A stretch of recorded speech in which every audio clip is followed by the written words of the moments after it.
नवनिर्मित वोक्सवैगन की प्रथम पीओएच की अवधि नवनिर्मित वोक्सवैगन की प्रथम पीओएच की अवधि जो होती है, जो नया वोक्सवैगन होता है उसका पीओएच जो किया जाता है वह 6 साल में किया जाता है।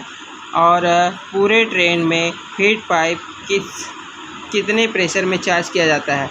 पूरे ट्रेन में हीट पाइप जो चार्ज की जाती है वह पूरे ट्रेन में जो फीड पाइप चार्ज की जाती है 6 किलोग्राम प्रति वर्ग सेंटीमीटर से चार्ज की जाती है।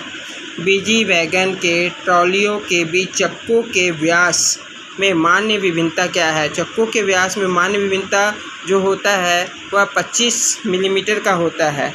और बीजी ट्रॉलियों के बीच व्यास की मान्य विभिन्नता पूछा गया है तो यह 25 मिलीमीटर का होता है। और ट्रॉली के बीच की विभिन्नता बोलने से 13 mm का होता है। ये दोनों आंसर साथ में पूछा जा सकता है, तो 13 mm और 25 mm। पैसेंजर ट्रेन में ओसीबी की पीओएच की अवधि, पैसेंजर ट्रेन की ओसीबी की पीओएच की अवधि जो होती है 24 माह की, मतलब 2 साल की होती है। 24 माह 2 साल में किया जाता है। बॉक्सन का एक्सल लोड जो एक्सल लोड कितने का एक्सल लोड होता है? 20.33 टन का एक्सल लोड 20.3 टन का है। एलएचबी कोच में खालिस्तान प्रकार की बियरिंग का उपयोग किया जाता है।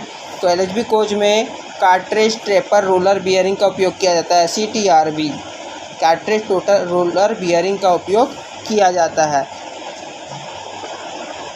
रिक्त खाली स्थिति में वोक्सवैगन का पिस्टन स्ट्रोक खालिस्तान mm का होता है।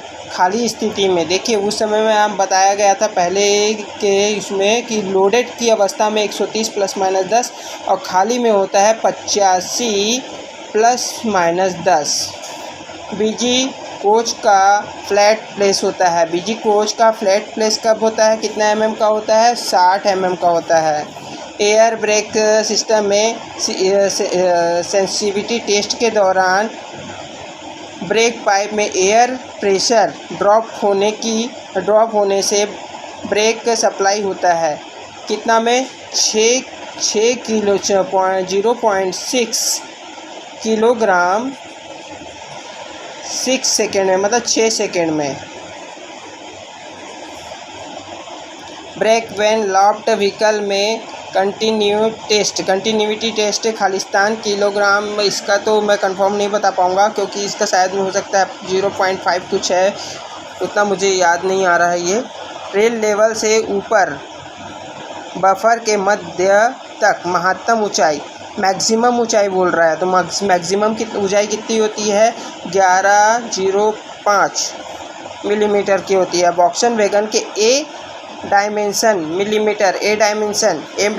होता है 70 मिलीमीटर का होता है। और वोक्सवैगन के एयर ब्रेक सिलेंडर का व्यास जो होता है 355 मिलीमीटर का होता है।